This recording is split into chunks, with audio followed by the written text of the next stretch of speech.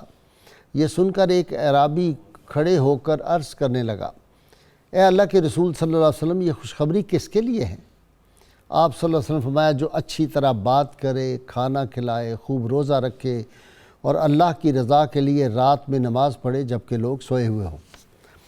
ناظرین کرام، آج ہمارا موضوع جو ہے بے شمار لوگ ہم سے پوچھتے ہیں، اور یہ جو آج کا دن ہے اس کے حوالے سے بھی، اور جنرلی لوگ پوچھتے ہیں جی فاتحہ کی کیا حیثیت ہے اسلام میں، نیاز کی کیا حیثیت ہے، ایصال ثواب کی کیا حیثیت ہے، اور بعض اوقات بزرگان دین کے ایام ہوتے ہیں، جس طرح بعض لوگوں کا خیال ہے کہ آج کا دن جو ہے امام جعفر صادق کی ہمارے ہاں لوگ نیاز دلواتے ہیں، ان کی فاتحہ پڑھتے ہیں، ایصال ثواب کرواتے ہیں، غرباء کو کھانا تقسیم کرتے ہیں، تو اس کی کیا شرعی حیثیت ہے؟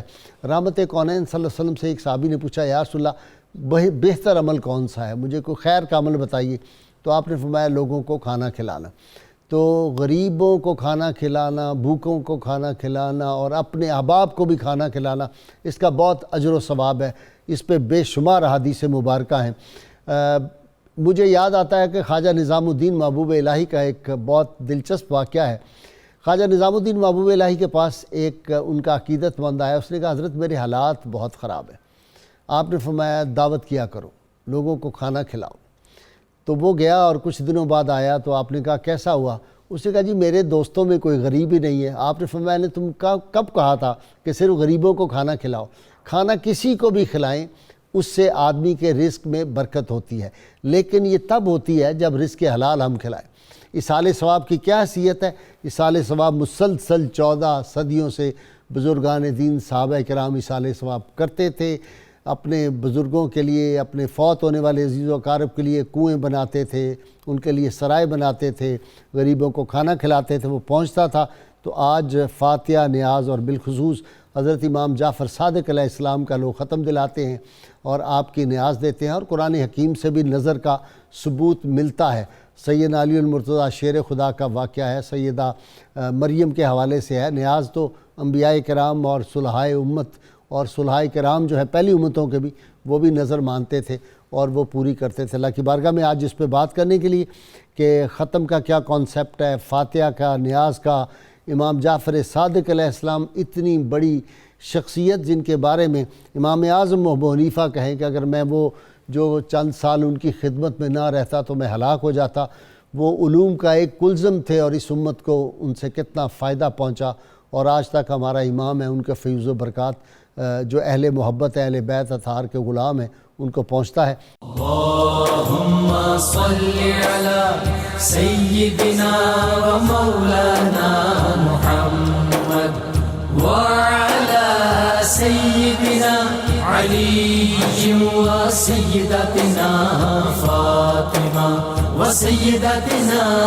زینب و سیدنا حسن و سیدنا حسین وعلى آله وصحبه وبارك وسلم اللهم صل على سيدنا ومولانا محمد وعلى سيدنا علي وسيدتنا فاطمة وسيدتنا زينب وسيدنا حسن وسيدنا حسين وعلى آله وصحبه وبارك وسلم۔ جی فاتحہ ہے، نیاز ہے، ختم ہے، ایصال ثواب ہے، امام جعفر صادق علیہ السلام ہے۔ اچھا ایک بات کی میں وضاحت ناظرین کرام شروع میں کر دوں، یہ کنڈے کا ایک لفظ ہے اور اس پہ بعض لوگ بڑے معترض ہو جاتے ہیں اور وہ کہتے ہیں کنڈے کیا ہے؟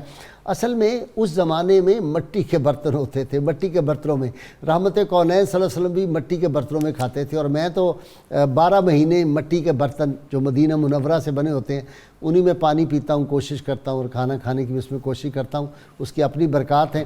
تو اس لیے یہ کنڈے جو ہیں وہ اس میں حلوہ ڈالتے ہیں وہ گول میں، لیکن یہ کانسیپٹ جو ہے وہ میں آج اپنے اسکالر سے پوچھوں گا۔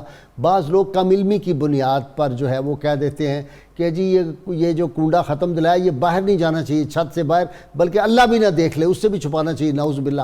اس طرح کی باتیں میں نے سنی ہوئی ہیں۔ اس پہ اپنے اسکالر سے آج پوچھیں گے کہ اللہ تعالیٰ سے چھپایا جا سکتا ہے حلوہ، اور اندر چھت کے نیچے ہی، چھت سے باہر جائے گا تو پھر بڑا نقصان ہو جائے گا وغیرہ وغیرہ، اور اس طرح کی کچی پکی سی وہ کہانیاں لوگ پڑھتے ہیں، اس کا بھی آج پتہ کریں گے، بیویوں کی کہانی کا کیا اثر ہوتا ہے وغیرہ وغیرہ۔ جی بٹ صاحب کافی موضوعات اکٹھے ہو گئے۔ بسم اللہ الرحمن الرحیم۔ محترم غازی صاحب بہت شکریہ۔ آج کا موضوع انتہائی اہم ہے، اور پوری دنیا میں بسنے والے مسلمان بالعموم اور برصغیر پاک و ہند کے مسلمان بالخصوص صدیوں سے نظر نیاز، فاتحہ، ختم اور ایصال ثواب کی محافل منعقد کرتے چلے آ رہے ہیں۔ سب سے پہلے یہ ضروری ہے کہ ہم ان چیزوں کی حقیقت اور ماہیت معلوم کریں، تاکہ ہمیں ان کے بارے میں کوئی بھی رائے قائم کرتے ہوئے یہ پتہ ہو کہ ان کی شرعی حیثیت کیا ہے۔ ٹھیک ہے۔ پہلا لفظ جو آپ نے بھی اپنی گفتگو میں استعمال فرمایا نظر کا لفظ ہے۔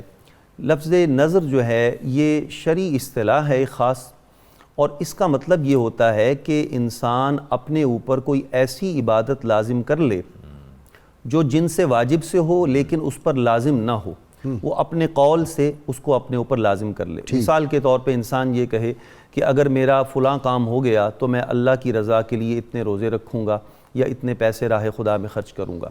یہ نظر شرعی صرف اور صرف اللہ کریم کی رضا کے لیے ہو سکتی ہے۔ اس سے مقصود اللہ کریم کا تقرب ہے، اس کی عبادت و بندگی ہے۔ یہ کسی بھی انسان کے لیے نہیں کی جا سکتی، نہ اولیاء کرام کے لیے، نہ انبیاء کرام علیہم السلام کے لیے۔ لیکن نظر سے ہی بعض لوگوں کو مغالطہ لگتا ہے کہ جب کچھ لوگ نظر نیاز کا لفظ بولتے ہیں تو اس سے مراد بھی وہی نظر شرعی ہوتی ہے، تو یہ نظر شرعی نہیں ہے۔ جب نیاز کا لفظ بولا جاتا ہے اولیاء کرام کے لیے، بزرگان دین کے لیے، تو اس سے مراد ایک تحفہ ہے، ایک ہدیہ ہے، ایک نذرانہ کہہ لیجئے، کہ جیسے کوئی شاگرد اپنے استاذ کو نذرانہ پیش کرتا ہے۔ دیکھیں یہ ہے اللہ کے نام پہ ہی۔ جی ہم یہ کہتے ہیں کہ یہ میں اللہ تعالیٰ کے نام پہ یہ کر رہا ہوں، یہ عمل یا کھانا کھلا رہا ہوں، اس کا ثواب امام جعفر صادق علیہ السلام کو جائے، داتا گنج بخش کو جائے، خواجہ معین الدین، یہی ہے۔ جی میں وہی عرض کرنے لگا تھا کہ جو نظر ہے جس کو نظر شرعی کہا گیا ہے، وہ تو ہے کہ کسی کام کو اپنے اوپر واجب کر لینا، اور جب واجب کر لیا تو اس میں فقہاء نے یہ شرط لگائی ہے کہ وہ کام واجب کی جنس سے ہو۔ کوئی ایسا کام نہیں ہے جو کہ مستحب ہے، بلکہ واجب ہونا چاہیے۔ جیسے مثال کے طور پہ روزے ہیں یا اللہ مجھے بیٹا دے تو میں اللہ کے نام پہ 11 بکرے جو ہے وہ قربان کروں۔ جی اس طرح قربانی ہے جیسا کہ، تو جو نظر شرعی ہے وہ فقط اللہ کریم کی رضا کے لیے ہے، اس کا مقصود فقط اللہ کریم کا قرب ہے۔ اور جو نظر عرفی ہے وہ اولیاء کرام یا انبیاء کرام، جی جس کو ہم نیاز کہتے ہیں۔ اسی واسطے ہمارے معاشرے میں ایک لفظ بولا جاتا ہے نظر اللہ نیاز حسین، تو وہ اسی لیے علماء نے اس لفظ کو وضع کیا ہے تاکہ نظر شرعی میں اور نیاز میں فرق ہو جائے، کہ جو نیاز ہے اس سے مقصود کسی بھی اللہ کے ولی یا نبی کا قرب اور عبادت نہیں ہوتی، بلکہ مقصود یہ ہوتا ہے جیسے ہوگا اللہ کے ولی کا قرب تو مقصود ہوگا، لیکن اس کی عبادت مقصود نہیں۔ مثلا میں ثواب کر کے کسی بزرگ کے لیے اللہ کی بارگاہ میں دعا کروں گا تو اس سے اس بزرگ کی توجہ میری طرف ہوگی، یہ مقصد ہوتا ہے۔ تو وہ جو نظر شرعی ہے وہ صرف اور صرف اللہ کریم کے لیے ہے، وہ عبادت ہے، وہ کسی بھی انسان کے لیے جائز نہیں ہے۔ جو نظر عرفی ہے، جو نذرانے کے معنی میں ہے، یہ انبیاء کرام علیہ السلام کے لیے بھی، اولیاء کرام کے لیے بھی، اور کسی بھی مومن کے لیے نظر کی جا سکتی ہے۔ یہ نذرانے اور تحفے کے معنی ہے۔ اصل بات غازی صاحب یہ ہے کہ ذرا میں پوچھ رہا ہوں، یہ تو داتا صاحب 24 گھنٹے بیٹھے ہوتے ہیں، جی شیخ الحدیث اسی مدرسے کے ہیں، اور وہاں نظر اور نیاز کا بڑا اچھا جی ہمارے ہاں بھی یہ مستحب عمل ہے نا، مستحب عمل ہے، لیکن بعض اوقات ہم دو گروہ بن جاتے ہیں، جنگ و جدل، ایک کہتا ہے یہ حرام ہے، دوسرا کہتا ہے نہیں جی یہ تو دین کی اصل ہے، تو اس کے جو اصل شرعی احکامات ہیں وہ کیا ہے؟ بسم اللہ الرحمن اور الرحیم. وہاں روز نیازیں آتی ہیں بہت, آپ بھی کھاتے ہوں گے. جی کوئی شک نہیں اس میں. اصل میں چیزوں کو ایکسپلائٹ کرنا اور ڈسپیوٹڈ کرنا یہ ہمارے مزاج کا حصہ بن گیا ہے. ایکسٹریم پہ چلے جانا, ایک اس ایکسٹریم پہ ہیں, دوسری اس ایکسٹریم پہ ہیں, ان کی ایکسپلائٹیشن جو ہے یہ ہمارے رگ و ریشے میں رچ بس گئی ہے. اچھا آج کا یہ پروگرام جو ہے اس میں اسپیسیفکلی ہم نے ذکر کیا اپنا امام جعفر صادق اور کونڈوں کا ذکر کیا. میں اس سے 2 قدم پیچھے ہٹنا چاہتا ہوں کہ یہ وہ ہستیاں ہیں کہ ان کا نام ہی لینا کتنا باعث برکت ہے. بہت اچھا. میں احمد بن حنبل کی روایت لے رہا ہوں اور ابن حجر مکی نے بھی اس کو نقل کیا. اب آپ نے سماعت فرمانی غور سے. آخری اس کا جو آخری حصہ ہے وہ بڑا قابل غور ہے. امام علی رضا جب تشریف لاتے ہیں نیشا پور تو حافظ حدیث ہیں اور تمام محدثین جمع ہو جاتے ہیں. آپ چہرے سے نقاب الٹتے ہیں, پوری تفصیل آتی ہے اور آپ کو بوسہ دیتے ہیں. تمام محدثین کہتے ہیں جی ہمیں آپ سے حدیث کو سماعت کرنا ہے. اب وہ حدیث آپ نے سماعت فرمانی, امام علی رضا نے بیان فرمائی. آپ فرماتے ہیں کہ قال الامام علی رضا حدثنی ابی موسیٰ القاظم, میں یہ روایت کر رہا ہوں اپنے والد ابی موسیٰ کاظم سے, ان ابیہ جعفر الصادق, اور وہ انہوں نے روایت کیا اپنے والد جعفر صادق سے, ان ابیہ محمد الباقر, اور انہوں نے روایت کیا اپنے والد باقر سے, ان ابیہ زین العابدین, انہوں نے روایت کیا اپنے والد زین العابدین سے, ان ابیہ الحسین, انہوں نے امام حسین سے روایت کیا, ان ابی علی ابن ابی طالب, انہوں نے روایت کیا علی ابن ابی طالب سے. فرماتے قال, آپ نے فرمایا حدثنی حبیبی و قرۃ عینی, رسول اللہ علیہ السلام مجھے یہ بات بیان کی میری آنکھوں کی ٹھنڈک اور میرے جگری یار میرے دوست محمد رسول اللہ نے میری حدیث بیان فرمائی. حدثنی جبریل, آپ نے فرمایا مجھے جبریل نے یہ فرمایا, قال سمعت رب العزت, مجھے یہ رب العزت نے فرمایا, یقول اللہ فرماتے لا الہ الا اللہ حسنی, یہ کلمہ لا الہ الا میرا کلا ہے, فمن قال لا الہ الا اللہ دخل حسنی, جس نے یہ لا الہ الا اللہ کہا وہ میرے کلے میں داخل ہو گیا, ومن دخل حسنی آمن من عذابی, اور جو میرے قلعے میں داخل ہوا وہ عذاب سے بچ گیا. اب بات قابل غور ہے, یہ بات یہاں قابل غور ہے. امام احمد بن حنبل فرماتے ہیں لو قرأت هذا الاسناد على مجنون, اگر میں اس حدیث کی صرف سند پڑھ کے ایک دیوانے اور مجنون کو دم کر دوں, لبرا من جنت, اللہ تعالیٰ اس کا دیوانہ پن دور فرما دیتا ہے. آپ یہاں غور فرمائیے کہ ان ہستیوں کا صرف نام لے دینا ہی اس کے اندر اتنی برکت اور اتنی خیر ہے کہ نام لے کے دم کر دیا جائے تو اللہ تبارک و تعالیٰ دیوانے کی دیوانگی اور شیفتگی کو دور فرما دیتا ہے, مجنون کو اس کا جنون دور فرما دیتا ہے. اور جب ان ذوات مقدسہ کے لیے اصالِ ثواب اور بلندی درجات کا جو عمل اس کو دہرایا جائے گا یا اس کو کیا جائے گا تو اس کے اندر کتنی خیر و برکت ہوگی. اصل میں خیرات تو اللہ تعالیٰ کے لیے ہے اور ہر عمل اللہ کے لیے ہے. ثواب اس کا کسی کی بارگاہ میں کسی کے لیے بھی کیا جاتا ہے. ہمارے مسکنسیپشن ہی ہو گئی ہم نے. اچھا وہ لوگ بکرے لے کے آتے ہیں تو جب کہتے ہیں کہ علامہ صاحب دربار پر یہ بکرا لے کے آئے ہیں تو یہ دینا ہے, داتا صاحب کا بکرا ہے, میں کہتا ہوں ہاں ذبح یہ اللہ کے نام پہ ہوگا اور اصالِ ثواب ہمارے علی بن عثمان علی حجویری رحمۃ اللہ علیہ. اصل بیچارے ان کو پتہ نہیں ہوتا, مراد ان کی بھی یہ ہے کہ اللہ کے نام پہ دینا ہے. وہ چاہتے ہیں ثواب داتا صاحب کو, لیکن وہ کہہ دیتے ہیں کہ داتا صاحب کے لیے بکرا لائیں. میں یہی عرض کرنا چاہتا ہوں کہ ان کی نیت میں کوئی شک نہیں, ان کے اس عمل پہ بھی کوئی شک نہیں ہے اور وہ باعث اجر و ثواب ہے. سمجھانا چاہیے نہ کہ آپ ایک اچھا جو حجت ہوتا ہے وہ کسی عالم دین کا قول ہوتا ہے. ایسا نہیں ہوتا کہ ایک جاہل کو آپ پکڑ کے اس کو دیکھ کے آپ کہنا شروع کریں, مذہب پر یا اس آپ مسلک پر آپ تان کریں, یہ ایسا کبھی بھی نہیں ہوتا. اگر کوئی وہ مسلک کا نمائندہ ہی نہیں ہے, نمائندگی اگر حجت بنے گا تو وہ بنے گا عالم دین کا قول بنے گا. جب بٹ صاحب اچھا جی کنڈے پہ آ جائیں, یہ کیا ہے جی؟ اصل کنڈے جو ہے وہ جیسے کہ آپ نے اپنے انٹرو میں فرما دیا کہ یہ مٹی کے برتن ہوتے ہیں, جیسے آج کل ہماری دہی بھی ہے وہ مٹی کے کنڈوں میں ہوتی ہے. اچھی والی تو مٹی کے برتن میں ہوتی ہے, اب دوسرے سٹیل کے بھی آ گئے. اچھا بات صرف اتنی اس میں کہ اس میں کوئی شیرینی ہوتی تھی, کوئی اپنا حلوہ کہہ لیں, کچھ بھی کہہ لیں, میٹھی چیز ہوتی تھی, وہ مٹی کے برتن یوٹیلائز ہوتے تھے. اور مٹی کے برتن اب سائنس نے بھی ثابت کیا ہے کہ وہ کتنے اہم ہیں. اب دوبارہ ری انٹروڈیوس ہو رہے ہیں, وہ چیزیں دوبارہ ہو رہی ہیں. اور اتنا ہوتا تھا کہ اس پر اپنا فاتحہ پڑھ لی جاتی تھی, دعا کر لی جاتی تھی, دعا کرنے کا اصالِ ثواب کر دیا جاتا تھا. اس سے اور زیادہ کوئی بات نہیں تھی. اور اس کو ہم نے اچھا وہ چھت والی بات بھی ذرا بتا دیں کہ وہ کہتے ہیں کہ اگر یہ چھت سے باہر چلا گیا نا, اس کو کمرے کے اندر رکھنا ہے, اور وہ بیبیوں کی کہانی بھی ایک پڑھتے ہیں. یہ تو سارا کا سارا فیک ہے اور سارا کا سارا کوئی تعلق نہیں, اس کا دین سے کوئی تعلق نہیں, بلکہ میں سمجھتا ہوں ایسی حرکات کرنا بدعت ہے اور اللہ تعالیٰ کو ناراض کرنے کے مترادف ہیں. کیونکہ جو آپ کا جو مطمع نظر ہے وہ ہے اصالِ ثواب.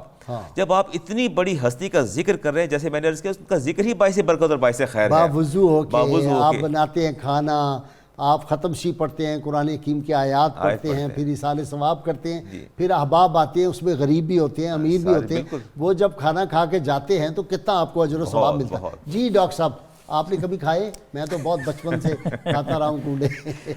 بسم اللہ الرحمن الرحیم۔ ایصال ثواب ظاہر ہوتا ہے ہماری سوسائٹی میں اور ہم کھاتے ہیں اور اس سے برکت اور فیوز ہو، بلکہ کہا جاتا ہے کہ جس کے مزاج میں بدتمیزی اور بد تہذیبی کا عنصر ہو تو اسے خانقاہوں کا لنگر کھلائیں، اس کی بد تہذیبی دور ہو جاتی ہے۔ تو اس میں کوئی شک نہیں ہے، اس میں انوار و تجلیات ہوتی ہیں اور جتنے خلوص سے پیش کیا جاتا ہے اس پر تو کوئی دوسری رائے نہیں ہے۔ دو چیزیں میں عرض کرنا چاہتا ہوں، ایک تو یہ کہ علماء کو، جس طرح دونوں بزرگوں نے اس طرف اشارہ کیا، علماء کو اپنی ذمہ داری پوری کرتے رہنی چاہیے۔ اگر کوئی غلط فہمی پیدا ہوئی ہے تو علماء نے وہ دور کرنی ہے، اور حجت علماء کی بات ہوتی ہے نہ کہ عوام کی ہوتی ہے۔ اس لیے اس افراط و تفریط سے بچتے ہوئے ہمیں علماء کی طرف رجوع کرنا چاہیے۔ صحیح بات۔ مجھے یاد ہے میرے سینئر استاد ہیں پنجاب یونیورسٹی میں جن کے ساتھ میں نے پی ایچ ڈی کیا، تو وہ کہنے لگے کہ جب داتا صاحب کا عرس ہوتا تھا تو جو ایک طلبہ تنظیم تھی وہ دوسری طلبہ تنظیم کے لوگوں کہہ دیے کیا بدعتیں ہو رہی ہیں، تو وہ بڑا دانا آدمی تھا جو ماننے والا تھا، تو اس نے کہا یہ کون سا مسئلہ، اکٹھے چلتے ہیں، چل کے روکتے ہیں اگر کوئی غلط کام ہو رہا ہے۔ تو وہ کہتے ہیں کہ اصل میں ہم نے ایک سانچے بنا لیے اور ایک دوسرے کو تان کرتے ہیں، اب ہم میں سے کوئی جانے کے لیے تیار نہیں ہے کسی کی اصلاح کے لیے، ہم صرف زبانی تیر چلاتے ہیں، تو ظاہر ہے اس کے اثرات پھر سوائے نفرت کے اور کیا ہو سکتے ہیں۔ تو اصلاح کرنے والے موجود ہیں اور علماء ہمیشہ اصلاح کرتے رہتے ہیں۔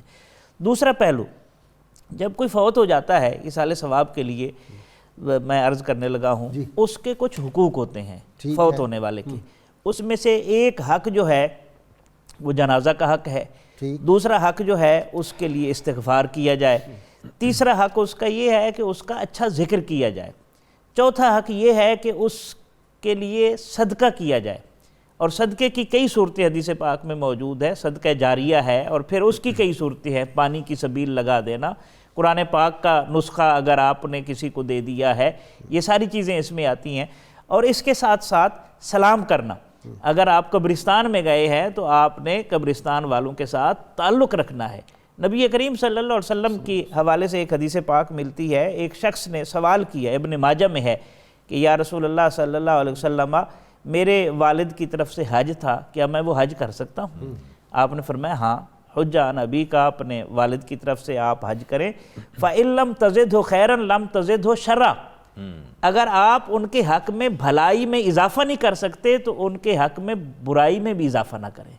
تو اس لیے جو ہمارے اسلاف چلے جاتے ہیں، اگر ہم ان کی نیک نامی اور ان کے اعمال میں اضافے کا سبب نہیں بن سکتے۔ بھائی وہ جو حدیث پاک ہے کہ لوگ گٹھڑیاں گناہوں کی لے کے اپنی قبروں میں جائیں گے، جب اٹھیں گے تو پہاڑ کے برابر ان کو ثواب ہوگا بہت زیادہ، تو وہ اللہ کی بارگاہ میں عرض کرے ہم نے تو یہ اعمال کیے نہیں، تو بتایا جائے گا تمہارے دوست اور تمہارے جو اولاد تھی وہ جو پڑھ کے تمہیں بخشتے تھے، یہ اس کا اجر تمہیں دیا گیا۔ اچھا، اس میں حدیث پاک میں بھی ہے، رسول اللہ صلی اللہ علیہ وسلم نے ارشاد فرمایا انہ یصل الیہم ویفرحون کما یفرح احدکم بالہدیۃ، کہ جب تم ایصال ثواب کے ذریعے سے تحائف بھیجتے ہو اپنے فوت شدگان کو تو وہ اس طرح خوش ہوتے ہیں جس طرح تم کسی زندہ کو ہدیہ پیش کرتے ہو۔ اور ویسے بھی ہمارے نزدیک جو موت ہے، وہ علامہ نے کہا تھا موت یہ میری نہیں میرے اجل کی موت ہے، موت کو سمجھے ہے غافل اختتام زندگی ہے یہ شام زندگی صبح دوام زندگی، تو موت یہ میری نہیں میرے اجل کی موت ہے، کیوں ڈروں اس سے کہ مر کر پھر نہیں مرنا مجھے۔ یہ موت تو ایک پل ہے جو اگلی دنیا میں لے جاتی ہے، جو دوست کو دوست سے ملائے گا۔ اس لیے ہم اس کو کہتے ہیں نا عرس کے دن کیا کہتے ہیں کہ ان کا انتقال ہو گیا، تو یہ منتقل ہی ہے اصل میں۔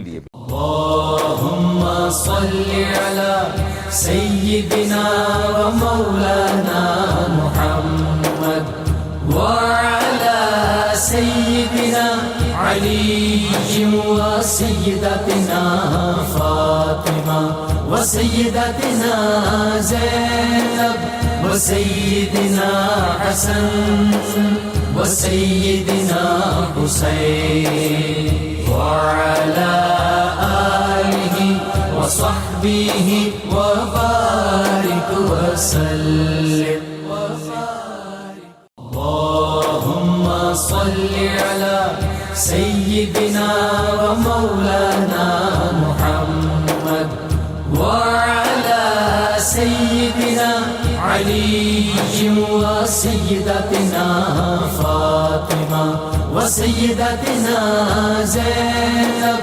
وسيدنا حسن وسيدنا حسين وعلى آله وصحبه وبارك وسلم.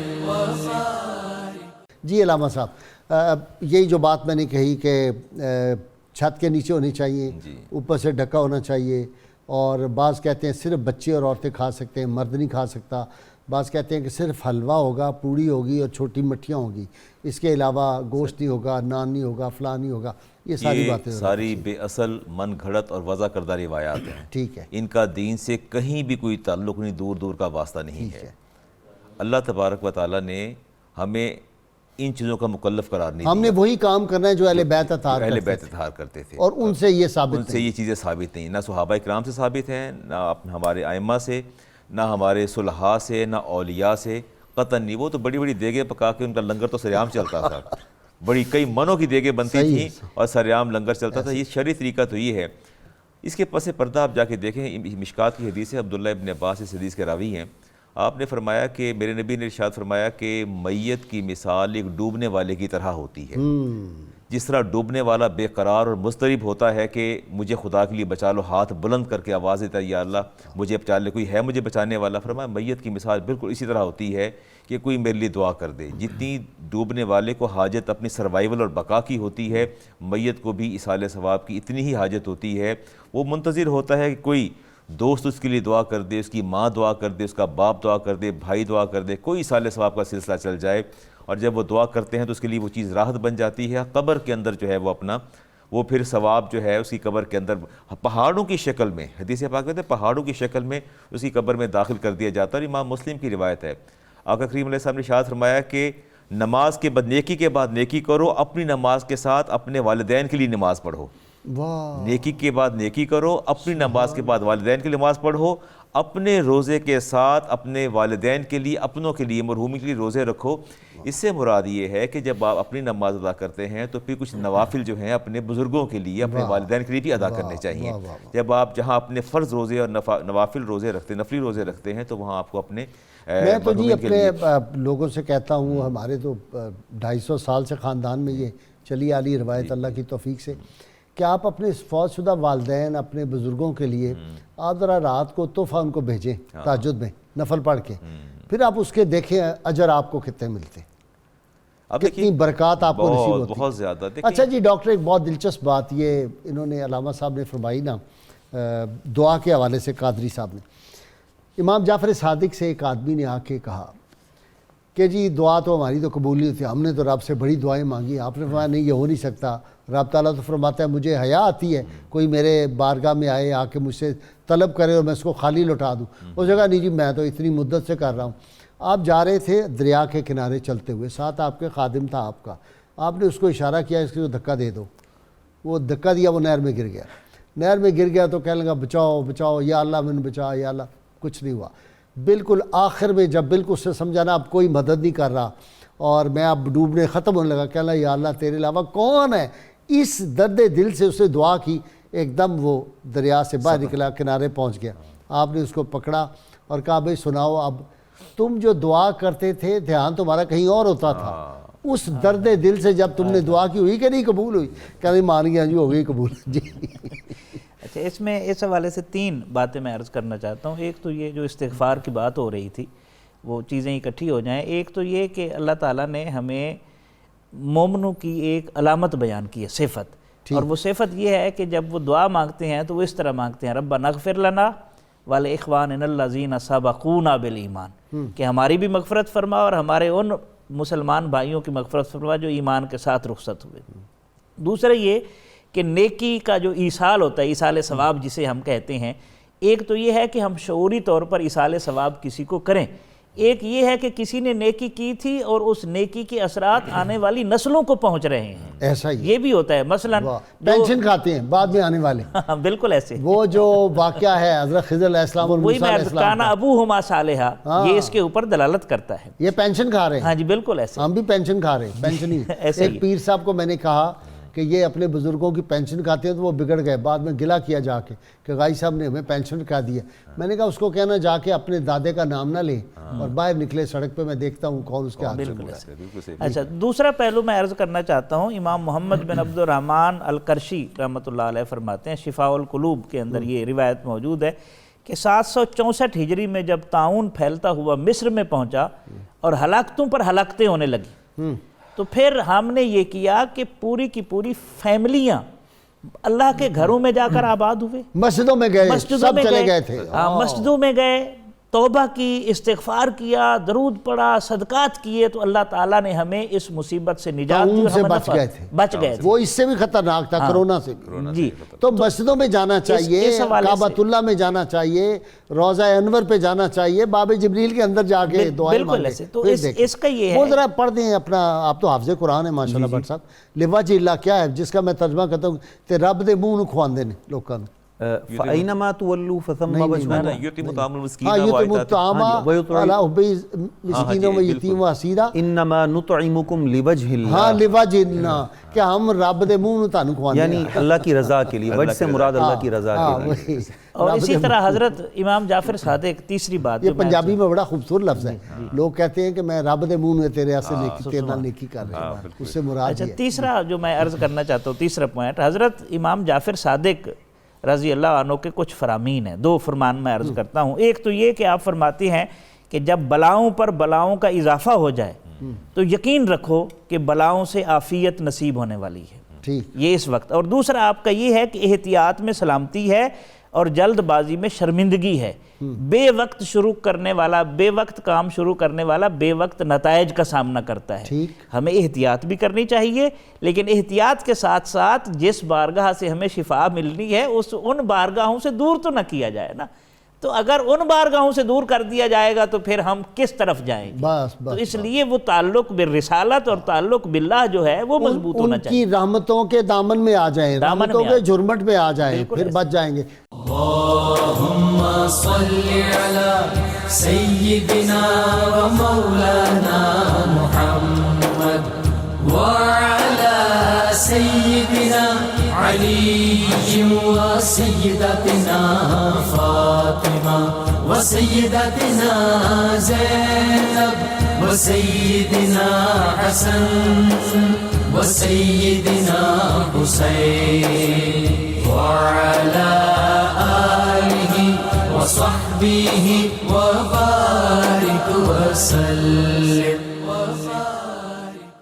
اللهم صل على سيدنا ومولانا محمد وعلى سيدنا علي وسيدتنا فاطمة وسيدتنا زينب وسيدنا حسن وسيدنا حسين وعلى آله وصحبه وبارك وسلم. یہ مستحب عمل ہیں، یہ خیر کے عمل ہیں. اور آپ صلی اللہ علیہ وسلم سے جب کسی صحابی نے پوچھا تھا کہ کون سے خیر کا سب سے اچھا عمل ہے، آپ نے کہا لوگوں کو کھانا کھلاؤ، پیاسوں کو پانی پلاؤ. عبداللہ بن عمر راوی ہیں. اور سلام کو عام کرو، چاہے تم کسی کو جانتے ہو چاہے نہیں جانتے. اب سلام تو ہمارے ختم ہو گیا اور السلام علیکم ختم ہو گیا ہے. اب ہم نے وہ دور سے سلیوٹ شروع کر دیا. تعین ہے نا دن کی، یہ ہوتی ہے مخلوق کی سہولت کے لیے. میرے ایک بڑے عالم دین کے ساتھ، سکالر کے ساتھ، نامور سکالر، میرے سینئر ہیں، قابل احترام ہیں، ان سے ڈسکشن ہو رہی تھی. تو انہوں نے کہا یہ جو دن کی تعین کرتے ہیں نا یہ درست نہیں ہے. میں نے کہا آپ تقریب بخاری کی تعین نہیں کرتے، ایک خاص دن کی تعین ہوتی کہ تو اس میں لوگوں کی سہولت ہے. اس سے اگر آگے پیچھے کرنا چاہیں تو آپ کر سکتے ہیں, شریعت نے منع تو نہیں کیا. پھر بھی تو دن متعین ہوگا, پھر بھی تو دن متعین ہوگا. تو جس بھی کریں گے وہ متعین ہوگا تو لوگوں کو خبر ہوگی. اس لیے وہ الفاظ کے پیچوں میں الجھتے نہیں دانا. غواص کو مطلب ہے صدف سے کہ گوہر سے, نتیجے پر نظر رکھی جائے. وہ مالک تمہارے دل کو, تمہاری نیت کو دیکھتا ہے. اچھا, دوسرا میں عرض کرنا چاہتا ہوں, حضرت ان کا امام جعفر صادق رضی اللہ عنہ کا فرمان ہے, بڑا خوبصورت فرمان ہے, کہ کسی نے پوچھا مروت کیا ہے؟ آپ نے فرمایا مروت یہ ہے کہ خدا تمہیں وہاں نہ دیکھے جس جگہ جانے سے منع کیا ہے, اور جس جگہ جانے کا حکم دیا ہے وہاں غیر حاضری نہ ہو. اب ان حالات میں ہم ایک مصیبت میں ہیں, آزمائش میں ہیں.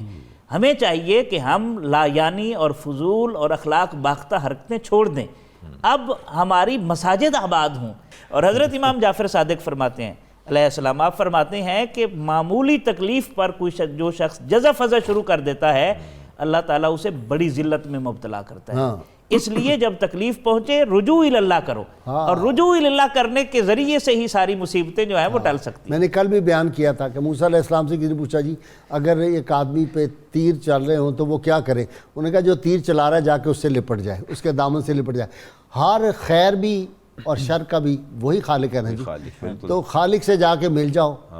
تو خالق سے جب اس کے دامن رحمت میں چلے جاؤ گے, جہاں رحمت اللہ عالمین کا قرب تمہیں مل جائے گا, ان کے قدموں میں چلے جاؤ گے تو پھر رحمتیں آ جائیں گی, پھر زحمتیں ساری دور دور. مدینہ منورہ دار الشفا بستی, وہ تو اب یثرب نہیں ہے, وہ مدینہ منورہ ہے. وہاں کی ہر سانس جو ہے لینا ہے, وہاں وہ عبادت بھی ہے اور رحمت بھی ہے. اور اسی طرح مکہ المکرمہ اللہ کا گھر ہے. تو اس لیے ہمیں تو ان طرف رجوع کرنا چاہیے. میں تو اس بات کے حق میں ہوں, مسجدوں میں جائیں, جا کے اجتماعی توبہ کریں اللہ تعالیٰ کے حضور گڑ گڑا کے. اور وہی جو امام جعفر صادق والی بات ہے, نہر میں پھینکے ہوئے ہو تو یہ کام بڑھ جائے گا اگر توبہ نہ ہم نے کی. دیکھیں میں 3 ماہ سے ڈاکٹر صاحب کہہ رہا ہوں, آپ بھی گواہ ہیں, آپ بھی قادری صاحب, کہ کتے صبح کی نماز کی جب اذان ہوتی ہے تو کتے روتے ہیں اور مختلف آوازیں نکالتے ہیں. میں دیکھ رہا تھا کہ اس میں کوئی بہت خطرہ نظر آ رہا ہے, بار بار وارن کر رہا تھا, سب لوگوں سے کہہ رہا توبہ کریں, یہ کام کبھی ہوا نہیں. اس وقت لوگ نہیں سمجھے, 3 ماہ سے کہہ رہا تھا. اب کرونا آیا تو سمجھ آیا. اب بھی یہ حال ہے. آج بھی صبح میں نے بڑے غور سے دیکھا کہ کتے صبح کی اذان ہوئی ہے, انہوں نے رونا شروع کر دیا. اللہ ہمیں اس عذابوں سے محفوظ فرمائے.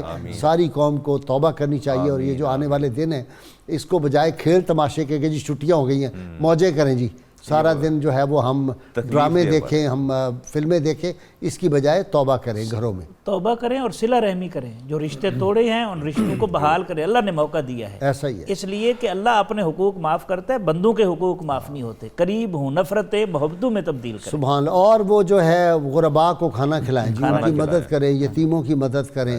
نہیں مدد کریں گے تو یہ دیکھیں نا کیا ظلم نہیں ہے. بجائے اس کے کہ ہم استغفار کرتے, وہ جو کیا یہ لگاتے ہیں ماسک, وہ اتنے مہنگے کرتی ہیں نعوذ باللہ. وہ جو ایک ملتی ہے وہ چھوٹی سی دوائی, کیا کہتے ہیں سینیٹائزر, جی وہ سینیٹائزر, جی سینیٹائزر. ہاں اب وہ دیکھیں نا, وہ ناپید ہو گیا, وہ مہنگا ہو گیا, سٹاک کر لیا. خدا کے عذاب سے ڈرنا چاہیے. 60-70 کا تھا, رات میرا بیٹا 350 کا لے کے آیا. استغفر اللہ. حال دیکھیں ذرا. یہ حال ہے کہ مصیبت آئی ہوئی ہے, اس مصیبت کے اندر انہوں نے اپنے نفع کمانے شروع. میں تو سمجھتا ہوں یہ لوگوں کو مفت تقسیم کرتے ماسک, بالکل یہ وہ دور ہے کہ مفت تقسیم کرتے لوگوں کو جا کے, انہوں اس کو کمائی. اور جنہوں نے یہ خبریں آ رہی ہیں کہ کچھ لوگوں نے سمگل کر دیے باہر, کروڑوں روپیہ کمائے ہیں, ان کو پکڑ کے چوکوں میں لٹکانا چاہیے ان لوگوں کو.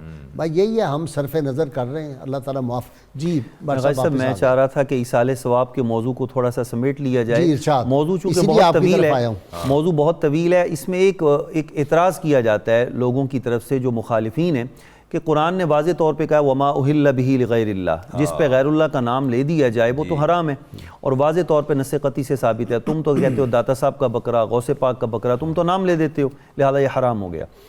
اس سلسلے میں گزارش یہ ہے کہ وہ ما اہل والی آیت مفسرین کرام نے واضح طور پہ لکھا ہے کہ اس سے مراد ذبح کے وقت نام لینا ہے, کہ جب ذبح کیا جائے اس وقت اگر کوئی غیر اللہ کا نام لے کے ذبح کرے گا تو وہ حرام ہو جائے گا, اور ہم بھی اس کے قائل ہیں.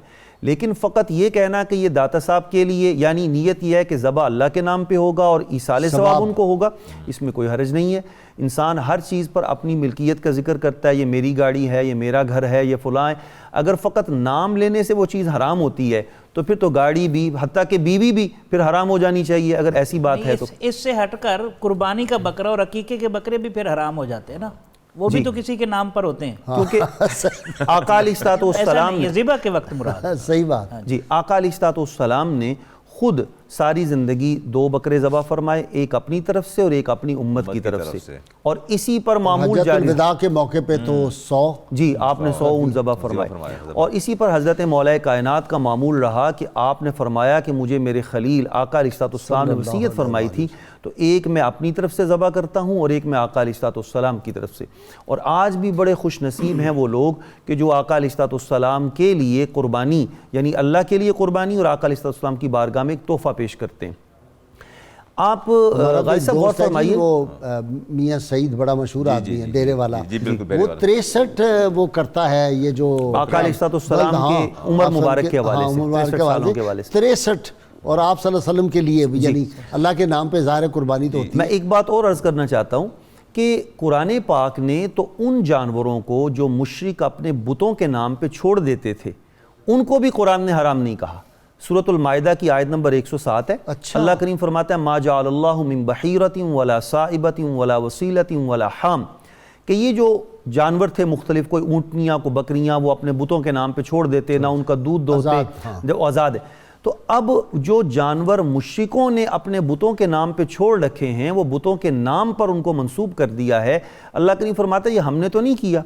اور اس کے بارے میں مفسرین کرام واضح فرماتے ہیں کہ اگر وہ جانور جو بتوں کے نام پہ چھوڑا گیا وہ لے کر مسلمان اللہ کا نام لے کے ذبح کرے گا، وہ حلال ہو جائے گا۔ واہ! تو جب بتوں کے نام پہ چھوڑے ہوئے جانور آپ اللہ کا نام لے کے ذبح کریں وہ حلال ہیں، تو اولیاء کرام کے لیے جو ہیں وہ تو اس نیت سے کیے بھی نہیں جاتے جس نیت سے مشرکین کرتے تھے۔ لہٰذا وما اہل بہ لغیر اللہ کا تعلق قطعاً فاتحہ سے، نظر سے، ایصال ثواب سے ہرگز نہیں ہے۔ ایک فکرہ، کیا آج ہم اپنی امت کو، اپنے جو مسلمان بھائی ہیں دنیا بھر کے بہنیں، ان کو کیا کہیں؟ اللہ کی بارگاہ میں استغفار، دعا، اور وہ بھی خالص دل کے ساتھ، غافل دل کے ساتھ نہیں۔ جی آخری فکرہ۔ آخری فکرہ یہ ہے کہ ہم سارے مل کے ایک انفرادی نظر اور ایک اجتماعی نظر ہم مانیں، وہ صدقے کی صورت میں ہو، وہ نوافل کی صورت میں ہو، تاکہ اللہ تعالیٰ امت مسلم اور انسانیت کو اس آزمائش، یا اللہ کریم ہمیں اس آزمائش سے محفوظ رکھ اور کامیاب نکال ہمیں، اور یہ بیماری دور کر دے۔ تو ہم سب مل کے، خاص طور پہ پاکستانی سارے حضرات جو ہیں، یہاں کے رہنے والے سارے باشندے، اللہ کی بارگاہ میں نفل ادا کریں گے، 2 نفل ادا کریں گے، اور ہم سب اللہ کی راہ میں اس دن خیرات اور ختم شریف دلوائیں گے، اس دن نیاز دلوائیں گے، رسول اللہ صلی اللہ علیہ وسلم کی بارگاہ میں پیش کریں گے، وہ نذرانہ اور اس ثواب کو پیش کریں گے اللہ کے نام پہ، اس دن ہم دیکھیں بھی دیں گے۔ سارے ملک میں ایک جشن کا سما ہوگا کہ ہمیں شفا ہو گئی۔ ٹھیک ہے جی، یہ پیغام ٹھیک ہے، آپ تینوں اتفاق کریں، بلکہ آج سے ہی شروع کر دیں، آج سے شروع کر دیں، دعا روز کریں، یہ نظر مان لیں جی، انشاءاللہ جس دن ہوگا تو ہم سب مل کے انشاءاللہ تعالی شکرانہ اللہ کی بارگاہ میں ادا کریں گے، مسجدیں بھر دیں گے، اور سب کعبۃ اللہ کی طرف قافلے تو جانے چاہیے۔ میرا تو اگر بس چلے تو سارے قافلے مکہ اور مدینہ کی طرف روانہ کر دوں، سوئے قطار می کشم ناکائے بے زمام۔ جی ناظرین کرام، کتاب الشفا سے نسخے کا وقت ہو گیا جی۔ وبائی امراض سے حفاظت، اول و آخر 11 بار درود پاک کے ساتھ 3 بار سورۃ القدر، 3 بار سورہ فاتحہ، 3 بار آیت الکرسی پڑھ کر پانی پر دم کر کے سب گھر والے اس کو پی لیں، انشاءاللہ سب گھر والے ہر قسم کے وبائی امراض سے محفوظ رہیں گے۔ سیدنا عبدالقادر جیلانی رحمہ اللہ ارشاد فرماتے ہیں، بندے تو اپنے رزق کے بارے میں فکر نہ کر، کیونکہ رزق کو جتنا تو تلاش کرتا ہے اس سے زیادہ رزق تجھے تلاش کرتا ہے۔ اللہم صلی علی سیدنا و مولانا محمد وعلی سیدنا علی و سیدتنا فاطمہ و سیدتنا زینب و سیدنا حسن و سیدنا حسین وعلی آلہ و صحبہ و بارک وسلم۔